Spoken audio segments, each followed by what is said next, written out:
ಕಳೆದ MP ಚುನಾವಣೆಯಲ್ಲಿ ಕರ್ನಾಟಕದಲ್ಲಿ ಬೋಗಸ್ ಔಟಿದೆ. ಅದಕ್ಕೋಸ್ಕರ ಕರ್ನಾಟಕದಲ್ಲಿ ಮಹದೇವಪುರ ಏನೇನು ಕೊಟ್ಟಿದ್ದಾರೆ, ಮಹದೇವಪುರದಲ್ಲಿ ಆಗಿದೆ, ಆಮೇಲೆ ಕನಕಪುರದಲ್ಲಿ ಆಗಿದೆ. ಕನಕಪುರದಲ್ಲಿ ಆಗಕ್ಕೆ ಸಾಧ್ಯ, ಅಲ್ಲಿ ನಾನು ಹೋಗಿ ನಿಂತಿದ್ದೆ. ಅಲ್ಲಿ ಹೊರಗಡೆ ನಮ್ಮ ಕೈಲಿ ಇವನ್ ನಿಲ್ಲಿಸೋಕ್ಕಾಗಿಲ್ಲ. 11 ಗಂಟೆ ಕರ್ಕೊಂಡೋಗಿ ಎಲ್ಲ ನಿಲ್ಲಿಸಿದ್ದೆ. 11:15 ಒಬ್ಬರು ಇಲ್ಲ ಅಲ್ಲಿ. ಬೆಂಗಳೂರು ಗ್ರಾಮಾಂತರದಲ್ಲಿ ಮತಗಳ್ಳ ಆಗಿದೆಯಂತೆ. ನಾನು ಕೇಳೋಕ್ಕೆ ಇಷ್ಟ ಆಯ್ತು, ನೀವೆಲ್ಲರೂ ಕೂಡ ಭಾಳ ಚುನಾವಣೆಗಳನ್ನು ನೋಡಿದ್ದೀರ. ಒಂದು ಸರಿ ಚುನಾವಣೆ ಘೋಷಣೆ ಆದ ತಕ್ಷಣವೇ, ಕ್ಯಾಲೆಂಡರ್ ಆಫ್ ಇವೆಂಟ್ ಬಂದ ತಕ್ಷಣವೇ ಎಲ್ಲ ಸರ್ಕಾರದ ಪಾತ್ರ ಹೋಗ್ತೈತೆ. ಅವತ್ತು ಕಾಂಗ್ರೆಸ್ ಸರ್ಕಾರ, ಕರ್ನಾಟಕದಲ್ಲಿದ್ದಿದ್ದು ಕಾಂಗ್ರೆಸ್ ಸರ್ಕಾರ. ಎಲ್ಲ ಜಿಲ್ಲಾಧಿಕಾರಿಗಳನ್ನು ನೇಮಕ ಮಾಡಿದ್ದು ಮುಖ್ಯಮಂತ್ರಿಗಳು, ಎಲ್ಲ ಜಿಲ್ಲಾಧಿಕಾರಿಗಳನ್ನ. ಎಲ್ಲ ಎಸ್ಗಳನ್ನು ನೇಮಕ ಮಾಡಿರೋದು ಜಿಲ್ಲಾಧಿಕಾರಿಗಳು.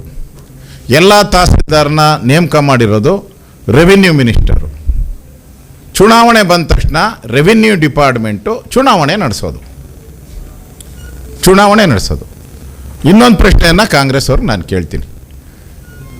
ಎಲ್ಲ ಪಾರ್ಟಿಗೂ, ಎಲ್ಲ ರೆಕಗ್ನೈಸ್ ಪಾರ್ಟಿಗೆ ನಾನು ಮಾತಾಡಿದೆ. ಈಗ ನಮ್ಮ ಹಿಂದೆ DC-ಗಳಾಗಿದ್ದವ್ರ ಜೊತೆ ಈಗ ಫೋನಲ್ಲಿ ಮಾತಾಡಿ ಬಂದೆ. ಎಲ್ಲ ರೆಕಗ್ನೈಸ್ ಪಾರ್ಟಿಗೂ ಚುನಾವಣೆ ಶುರುವಾಗಕ್ಕೆ ಮುಂಚೆನೇ ಏನೇನು ಕಾಪಿ ಇರ್ತದೆ, ಪ್ರಿಂಟೆಡ್ ಕಾಪಿ, ಅಷ್ಟು ಕಾಪಿನ ಎಲ್ಲ ಪಾರ್ಟಿಗೂ ಕಳಿಸ್ಕೊಡ್ತಾರೆ, ರೆಕಗ್ನೈಸ್ ಪಾರ್ಟಿಗೆ. ಆವಾಗೇನು ಮಣ್ಣು ತಿಂತಾ ಇದ್ದೀರಾ? ಆಯಿತು, ಅದಾದ ಮೇಲೆ ಚುನಾವಣೆ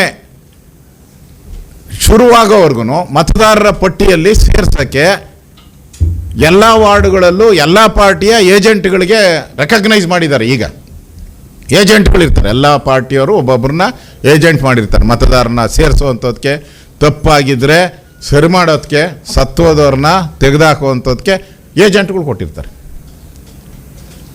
ಅದಾದಮೇಲೂ ಒಂದು ವೋಟರ್ ಲಿಸ್ಟನ್ನು ಬಿಡುಗಡೆ ಮಾಡ್ತಾರೆ. ಆ ವೋಟರ್ ಲಿಸ್ಟನ್ನು ಕೂಡ ಎಲ್ಲ ರೆಕಗ್ನೈಸ್ ಪಾರ್ಟಿಗೆ ಆಫೀಸ್ಗೆ ಕಳಿಸ್ಕೊಟ್ಬಿಡ್ತಾರೆ. ಎಲ್ಲ ಆಫೀಸ್ಗೂ ಕಳಿಸ್ತಾರೆ. ಆವಾಗೇನು ಮಣ್ಣು ತಿಂತಾ ಇದ್ದೀರಾ? ಚುನಾವಣೆಯಲ್ಲಿ ನಿಮ್ಮ ಏಜೆಂಟ್ ಇರ್ತಾನೆ, ನೀವೇ ಅವನಿಗೆ ಕಾಸು ಕೊಟ್ಟು, ಅವನಿಗೆಲ್ಲ ಬೆಳಗ್ಗೆನೇ ತಿಂಡಿ ಗಿಂಡಿ ಕೊಟ್ಟು, ಅವನಿಗೆಲ್ಲ ಟ್ರೈನಿಂಗ್ ಕೊಟ್ಟು, ಬುಕ್ಕು ಪ್ಯಾಡು ಎಲ್ಲ ಕೊಟ್ಟು ಟ್ರೈನಿಂಗ್ ಮಾಡಿ ಒಳಗಡೆ ಕಳಿಸಿರ್ತೀರ. ಅವನೇನು ಮಣ್ಣು ತಿಂತಾ ಇದ್ನಾ ಅಕ್ರಮ ಆಗ್ತಾ ಇದ್ರೆ? ಹಾಳಾಗೋಯ್ತು. ಅಲ್ಲೂ ನಾವು ನೋಡ್ಕೊಂಡಿಲ್ಲ ಅಂದರೆ ಚುನಾವಣೆ ಆದಮೇಲೆ ನಿಮಗೆಲ್ಲ ಗೊತ್ತಿರೋ ಪ್ರಕಾರ 45 ದಿನ ಟೈಮ್ ಇರ್ತೈತೆ ಅಬ್ಜೆಕ್ಷನ್ ಫೈಲ್ ಮಾಡೋಕ್ಕೆ. ನಮ್ಮ ಸಂವಿಧಾನದ ಪ್ರಕಾರ, ನಮ್ಮ ಲಾ ಪ್ರಕಾರ 45 ದಿನ ಟೈಮ್ ಇರ್ತೈತೆ. ಆ 45 ದಿನ ಮಣ್ಣು ತಿಂತಾ ಇದ್ದೀರಾ? ಯಾಕೆ ಕೋರ್ಟ್ಗೆ ಹಾಕಿಲ್ಲ ನೀವು?